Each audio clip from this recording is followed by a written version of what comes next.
And that's quite significant. That's the change that you're looking for. If you're short, this is where you need to get out, because you're not going to get the chance to get out if you wait any longer. V-reversals. I'm going to cover 2 ways to trade it. 1 scalp, 1 position trade. Let's go. Let's get on with it. V-reversal I'm going to talk about is the one from the DeepSeek sell-off. If everyone can remember that, it was when you had the introduction of DeepSeek, or news about DeepSeek, essentially a Chinese version of ChatGPT in simple terms. This creates a huge sell-off in the S&P during the overnight session, so the European session pre-US. Within this, we get an absolute classic V-reversal type trade. So this is what it looks like from an hourly perspective. On the left, that big wash down, taking out recent lows, and then on the right, a 1 minute showing that very quick tail down and then reversal back.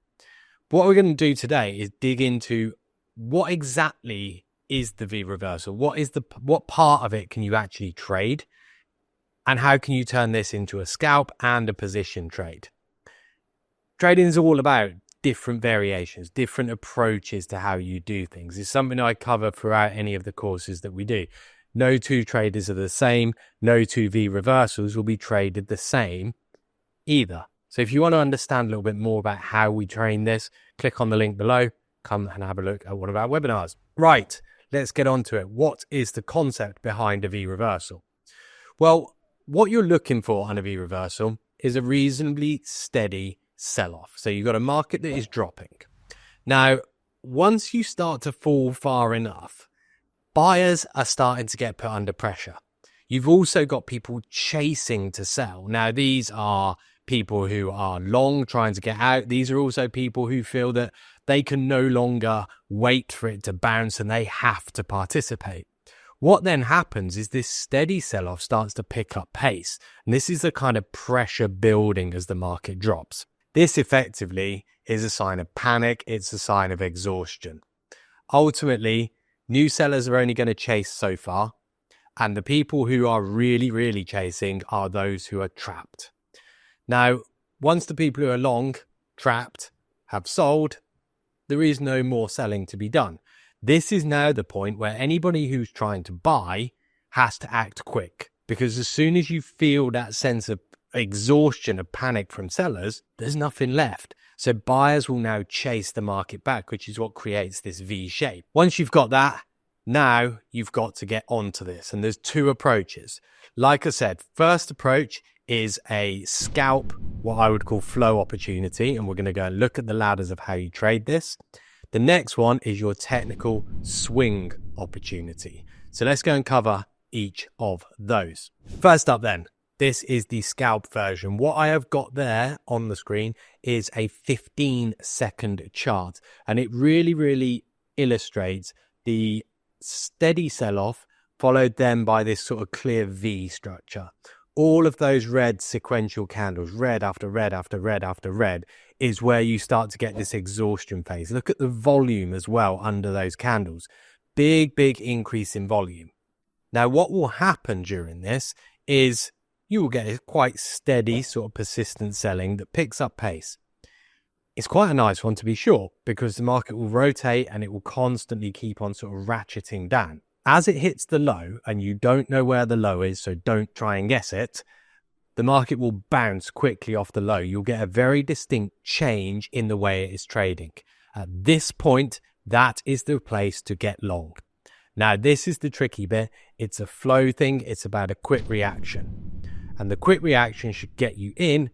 And then what you're looking for is a reversal of the initial move. Target, basically the high of that initial drop, which is around about, in this instance, 75 to 78. So you can be capturing somewhere in the region of around about 20 handles, 20 big ticks in the S&P on this one. So let's go and have a little look at how exactly this one trades.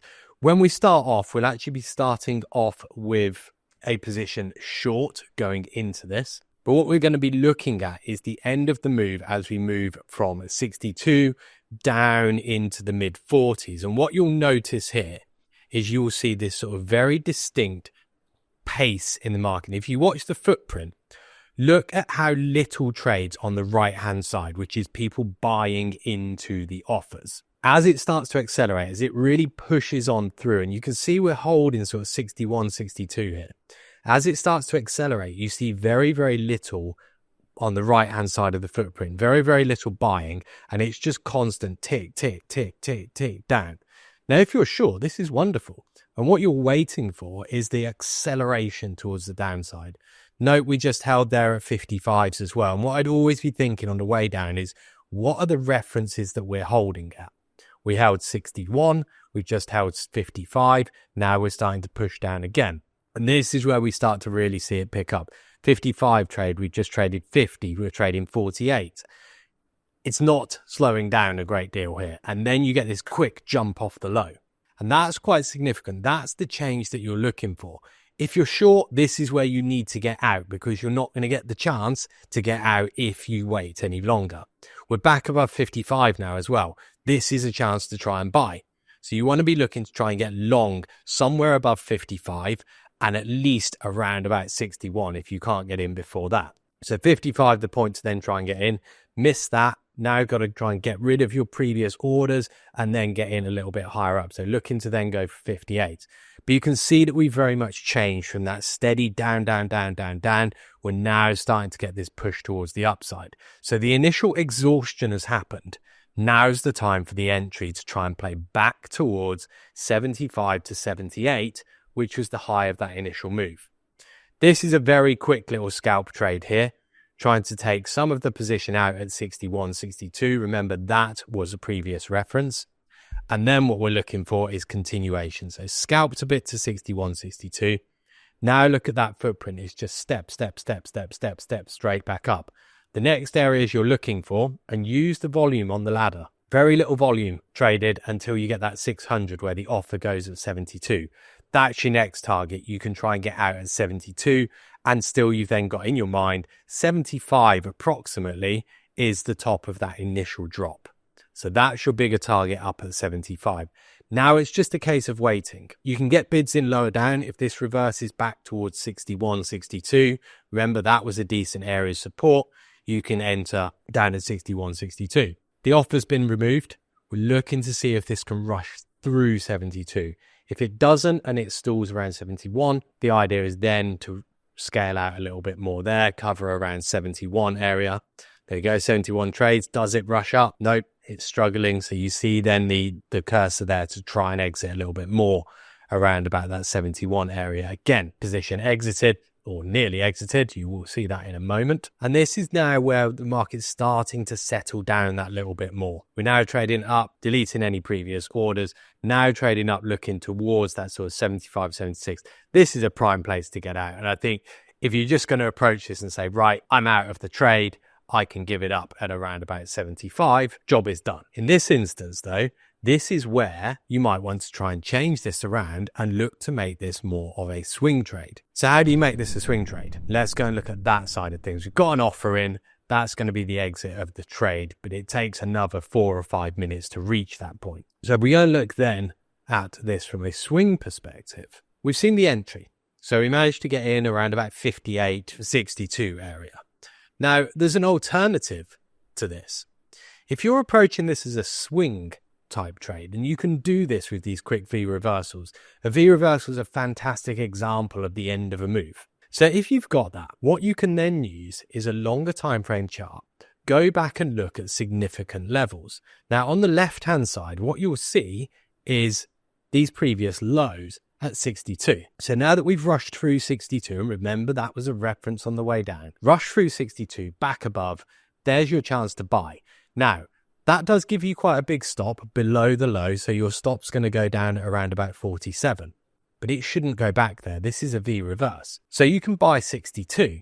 Your stop goes below 47, and this is now the chance to position trade it, to swing this back up. Once you recover above 94, you can now look for a further continuation up to the bigger target at 60, 71.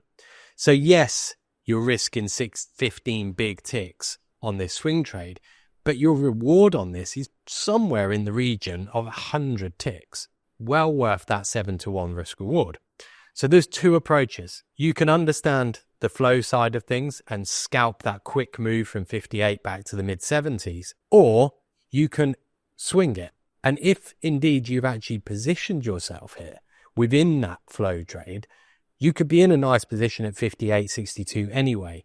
Take part of your position, stop below the low, and swing this all the way towards 60.71. So there we have it. 2 ways to play a V reversal. 1 scalp, 1 swing.